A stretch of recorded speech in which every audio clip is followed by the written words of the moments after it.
भाई अगर राहुल गांधी ये कहते हैं कि 22 जनवरी को प्राण प्रतिष्ठा का जो कार्यक्रम हो रहा है अयोध्या में वो भारतीय जनता पार्टी और आरएसएस का राजनीतिक समारोह है तो क्या गलत कहते हैं। मैं भी अपने मंच पर लगातार कह रहा हूं कि 22 जनवरी को सिर्फ और सिर्फ प्रधानमंत्री नरेंद्र मोदी का महिमा मंडन किया जा रहा है। यह मौका है सिर्फ भाजपा के लिए वोट बटोरने का और उसके अलावा कुछ नहीं। और उसकी एक और मिसाल सामने आई है दोस्तों। द प्रिंट के फोटोग्राफर प्रवीण जैन ने कुछ तस्वीरें खींची हैं वाल्मीकि एयरपोर्ट, अयोध्या के वाल्मीकि एयरपोर्ट के ठीक बाहर। और इन तस्वीरों में देखिए, पहली तस्वीर देखिए दोस्तों, यहां पर बिजली के खंभों पर, 3 खंभों पर प्रधानमंत्री नरेंद्र मोदी के कटआउट लटके हुए हैं और एक पर आप हमारे आराध्य श्री राम को देख रहे हैं। सबसे पहले दोस्तों इस तस्वीर को देखिए, चलिए पूरे स्क्रीन पर देखिए। आज मैं अपने दर्शकों से सवाल करना चाहता हूं, क्या इस तस्वीर में आपको कुछ भी आपत्तिजनक नहीं दिखाई देता? बताइए। अब चलिए दूसरी तस्वीर देखिए, यहां पर भी आप देखिए, श्री राम आप देख रहे हैं और प्रधानमंत्री नरेंद्र मोदी।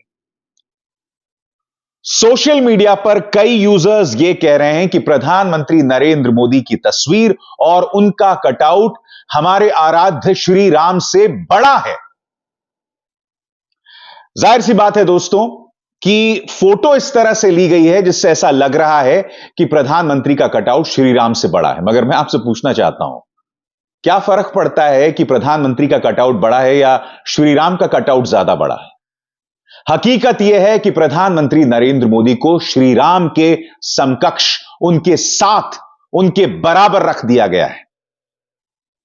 और मैं आपसे पूछना चाहता हूं कि अगर आप धर्म में विश्वास करते हैं, हिंदू धर्म में विश्वास करते हैं, श्री राम में विश्वास करते हैं, तो क्या यह तस्वीर आपको आपत्तिजनक नहीं लगती? याद कीजिए, भारतीय जनता पार्टी के सोशल मीडिया हैंडल ने इस तस्वीर को वायरल किया था जिसमें प्रधानमंत्री का दर्जा रामलला से बड़ा दिखाया गया था। बाद में शर्मिंदा होकर जब इस पर बवाल हुआ था तो इस तस्वीर को उन्होंने हटा दिया था।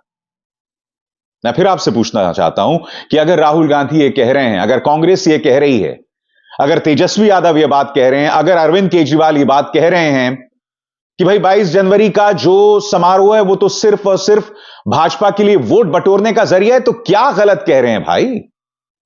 मैं आपसे पूछना चाहता हूं, यहां पर आपने देश के प्रधानमंत्री को श्री राम के समकक्ष खड़ा कर दिया। प्रधानमंत्री, ये मशवरा आपको कौन दे रहा है? यह विनाशकाले विपरीत बुद्धि है।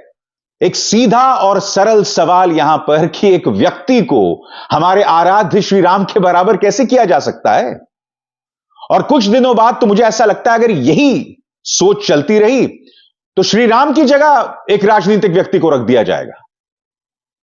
आज मैं प्रधानमंत्री से एक सवाल पूछना चाहता हूं। प्रधानमंत्री, आपने किताब लिखी थी ज्योतिपुंज, याद है? भूल गए? उस ज्योतिपुंज में आपने 40 पन्ने एमएस गोलवालकर को डेडिकेट किए थे। आपने 40 पन्ने एमएस गोलवालकर पर लिखे थे। वो एमएस गोलवालकर जो कि आरएसएस के विचार गुरु हैं, विचारधारा की नुमाइंदगी करते हैं एमएस गोलवालकर आरएसएस के। एमएस गोलवालकर ने किताब लिखी थी जिसका नाम था बंच ऑफ थॉट्स। उसमें कई विवादास्पद चीजें थी मगर उसमें एक और चीज का जिक्र था। उन्होंने कहा था कि हमारा यह मानना है कि हम व्यक्ति पूजा के खिलाफ हैं, हमारे लिए ध्वज परम है। प्रधानमंत्री नरेंद्र मोदी के गुरु एमएस गोलवालकर ने कहा था कि हम व्यक्ति पूजा के खिलाफ हैं, हमारे लिए व्यक्ति ही अहम है। मैं फिर आपसे सवाल पूछना चाहता हूं, क्या प्रधानमंत्री अपने ही गुरु के खिलाफ जा रहे हैं? यह सवाल उठना चाहिए। एमएस गोलवालकर के विचारों से आप असहमत हो सकते हैं मगर खुद उन्होंने लिखा है कि हम व्यक्ति पूजा के खिलाफ हैं, हमारे लिए ध्वज परम है। तो मैं समझना चाहता हूं, जब प्रधानमंत्री नरेंद्र मोदी को श्री राम के समकक्ष बताया जा रहा है, उनके बराबर और कई तस्वीरों में उनसे बड़ा भी, तो कहां गई वो सोच, कहां गई वो विचारधारा? बीजेपी कर्नाटक के सोशल मीडिया हैंडल ने इस तस्वीर को वायरल किया था जहां श्री राम से बड़ा प्रधानमंत्री को बताया गया था। जब राजनीति और धर्म को मिलाया जाता है तो इसका सिर्फ एक परिणाम होता है, कुछ देर बाद राजनीति धर्म पर हावी हो जाती है, और जब राजनीति धर्म पर हावी हो जाती है तब राजधर्म खत्म हो जाता है, जवाबदेही खत्म हो जाती है, क्योंकि देश के प्रधानमंत्री को राजा स्वरूप पेश किया जाता है, देश के प्रधानमंत्री को भगवान स्वरूप, ईश्वर तुल्य पेश किया जाता है, और यह एक लोकतंत्र में सरासर गलत चीज है। जाहिर सी बात है दोस्तों, इस मुद्दे पर कांग्रेस की कड़ी प्रतिक्रिया आई है। सुप्रिया श्रीनेत इस मुद्दे पर क्या कह रही हैं आपके स्क्रीन पर। आत्ममुग्धता का यह अलग ही लेवल है, प्रभु श्री राम को भी नहीं बख्शा। मैं आपको याद दिलाना चाहूंगा कि राहुल गांधी ने क्या कहा था, तब यही गोदी मीडिया उन पर निशाना साध रहा था उनके इस बयान के लिए। अगर राहुल गांधी ये कहते हैं कि हम 22 जनवरी को नहीं जाना चाहते क्योंकि ये बीजेपी और आरएसएस का फंक्शन है, तो क्या गलत कहते हैं। मैं आपसे समझना चाहता हूं कि प्रधानमंत्री ना अपने गुरु की बात सुन रहे हैं, ना शंकराचार्यों की बात। सुनिए राहुल गांधी ने क्या कहा था आपकी स्क्रीन पर। 22 तारीख का फंक्शन जो है ये राजनीतिक फंक्शन बन गया है। हिंदू धर्म के जो हमारे लीडर्स हैं, जो अथॉरिटीज हैं, उन्होंने कहा है कि वो नहीं जा पाएंगे क्योंकि ये राजनीतिक फंक्शन बन गया है। आरएसएस ने, बीजेपी ने 22 तारीख को एक चुनावी flavour, election flavour, political flavour दे दिया है।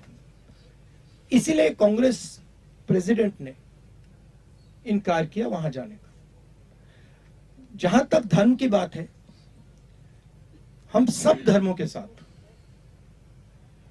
यह कहना चाहते हैं कि जो भी जाना चाहता है जा सकता है, कांग्रेस पार्टी से जा सकता है, but we can not be party to a political function. तो जैसे मैंने कहा ना, प्रधानमंत्री ना अपने गुरु एमएस गोलवालकर को मान रहे हैं, जिन्होंने कहा था कि हम व्यक्ति पूजा के खिलाफ हैं, हमारी जो निष्ठा है वो ध्वज के प्रति है, हमारे लिए ध्वज परम है।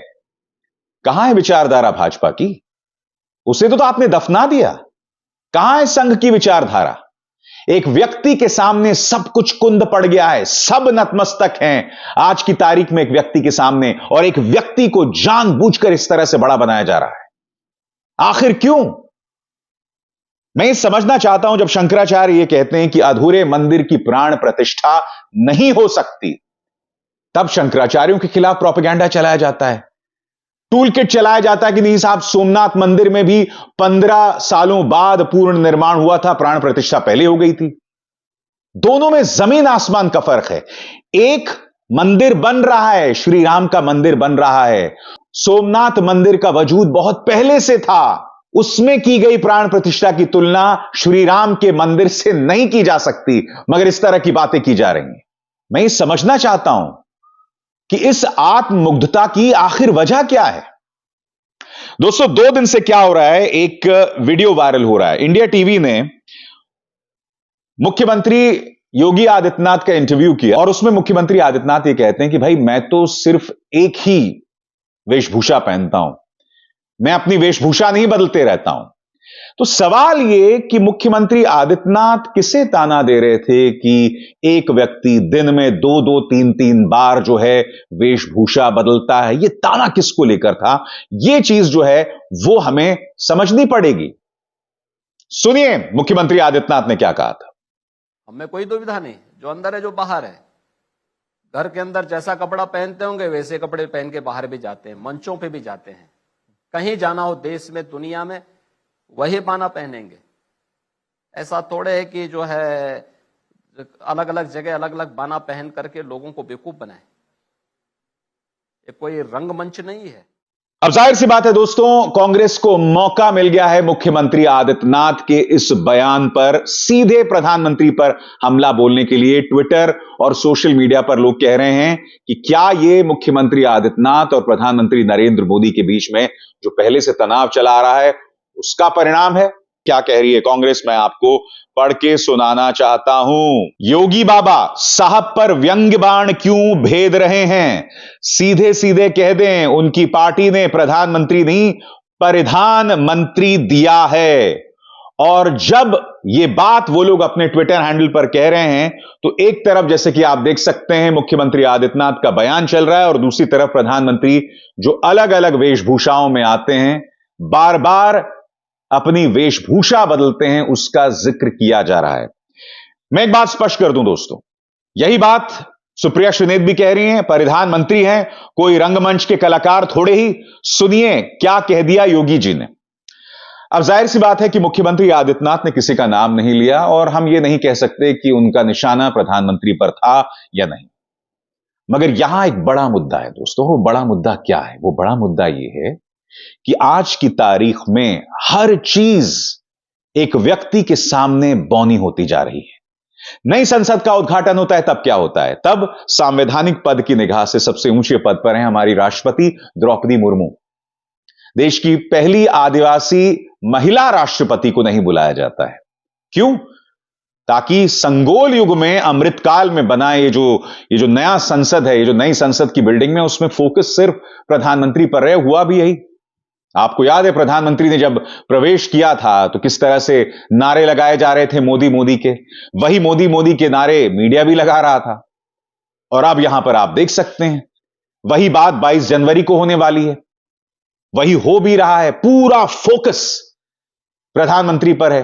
वो तो प्रधानमंत्री को यजमान बता देते, मगर वहां बवाल ये हो गया, संतों ने ये कह दिया भाई यजमान वही हो सकता है जिनके साथ उनकी पत्नी हो या उनकी पत्नी उनके साथ बैठे। इसीलिए किसी अनिल शास्त्री को, जिनकी हम शक्ल भी नहीं जानते, उन्हें यजमान बना दिया गया, वरना प्रधानमंत्री कोई बनाया जाता। तो यह सब हो रहा है दोस्तों। जो हमारी धार्मिक मान्यताएं हैं उन्हें कुचला जा रहा है। और मैं जानता हूं कई अंधभक्त जो हैं इस मुद्दे पर भी मुझे ही कहेंगे। इसके लिए बहुत जरूरी हो जाता है कि आप तुरंत अपना चेकअप कराएं, क्योंकि अगर आपकी आस्था ईश्वर के प्रति है, भगवान के प्रति है, तो माफ कीजिएगा, राम के नाम पर भारतीय जनता पार्टी जो भी कर रही है उसका ईश्वर, उसका भगवान से कोई लेना देना नहीं है। ये तस्वीरें उस बात की बानगी हैं, इससे मुंह मत मोड़िए। ये हकीकत है जो बतला रहा है कि श्री राम से भी बड़ा कद प्रधानमंत्री का पेश किया जा रहा है। आप भी इस देश के नागरिक हैं, आपको भी यह अधिकार है अपने शासक से, अपने चुने गए नेता से सवाल करने का। और जब एक व्यक्ति को भगवान से भी बड़ा बताया जाएगा तो स्वाभाविक सी बात है उससे सवाल करने का कोई प्रश्न ही नहीं होता। तो ऐसे में लोकतंत्र कहां बना रहेगा? विपक्ष का मजाक उड़ाना बहुत आसान है। अगर विपक्ष यह कह रही है कि 22 जनवरी को श्री राम की प्राण प्रतिष्ठा नहीं हो रही है, भाजपा के लिए वोट बटोरने का मौका है बस, अगर वो ऐसा कह रहे हैं तो क्यों गलत कह रहे हैं? और अगर सोनिया गांधी और मल्लिकार्जुन खड़गे उस दिन नहीं जाते हैं तो उन्हें हम हिंदू विरोधी कैसे कह सकते हैं? मगर सबसे बड़ी बात, मैं नहीं बोला हूं कि जब सोनिया गांधी को निमंत्रण आया था तो कई अंधभक्त कह रहे थे कि भाई क्यों भेजा उसे निमंत्रण, इतालवी महिला को निमंत्रण क्यों भेजा। और जब उन्होंने जाने से इनकार कर दिया यह कहते हुए कि वो भाजपा और आरएसएस का राजनीतिक कार्यक्रम है, तब यह कहा जा रहा था कि भाई देखिए श्री राम का अपमान कर दिया। मैं आपसे कहना चाहता हूं, अगर श्री राम के बराबर प्रधानमंत्री को पेश किया जा रहा है तो अपमान श्री राम का कौन कर रहा है बताइए? बार बार किया जा रहा है, लगातार किया जा रहा है, मगर आप अपनी कुंभकर्णी नींद में सो रहे हैं। आप ब्रेन वॉश्ड इस कदर हो चुके हैं कि आप हकीकत नहीं देख सकते। मैं ये मुद्दे लगातार उठाता रहूंगा क्योंकि ये गलत है। गलत सिर्फ ये नहीं है कि हमारे आराध्य श्री राम के बराबर प्रधानमंत्री को पेश किया जा रहा, नहीं, गलत यह है कि इसके सहारे लोकतंत्र को कमजोर किया जा रहा है। एक व्यक्ति को इतना बड़ा बना दो कि उससे सवाल ना किया जाए। बतौर पत्रकार, बतौर नागरिक मेरी चिंता यह है, मेरी चिंता बाकी चीजें नहीं है। धर्म एक निजी विषय है। प्रधानमंत्री यजमान बनना चाहते थे, प्रधानमंत्री पूजा करना चाहते हैं, यह सब अलग बात है। अब इस तरह की बातें की जा रही है कि भाई प्रधानमंत्री जो है वो जमीन पर सोएंगे, कंबल पर सोएंगे, सिर्फ नारियल पानी पिएंगे। मैं आपसे एक सवाल पूछना चाहता हूं, प्रधानमंत्री की क्या जिम्मेदारी है? देश की अर्थव्यवस्था का क्या होगा? देश की रक्षा नीति का क्या होगा? देश के इंटरनल हालात का क्या होगा अगर प्रधानमंत्री का फोकस सिर्फ और सिर्फ मंदिर पर रहेगा? बताइए ना। और यह सब इसलिए किया जा रहा है कि जो तमाम मुद्दे हैं, चाहे नौकरी हो, महिला सम्मान हो, इंटरनल सुरक्षा हो, मणिपुर हो, इन तमाम मुद्दों से भाजपा की जवाबदेही को हटाया जा सके, इसीलिए इस तरह के कटआउट वाल्मीकि एयरपोर्ट के सामने लगाए जाते हैं। आप समझे या नहीं समझे? अगर नहीं भी समझे तो मुझे कोई प्रॉब्लम नहीं, मैं आगे भी समझाता रहूंगा। अभिसार शर्मा को दीजिए इजाजत। नमस्कार। स्वतंत्र और आजाद पत्रकारिता का समर्थन कीजिए, सच में मेरा साथी बनिए। बहुत आसान है दोस्तों, इस ज्वाइन बटन को दबाइए और आपके सामने आएंगे ये 3 विकल्प, इनमें से एक चुनिए और सच के इस सफर में मेरा साथी बनिए।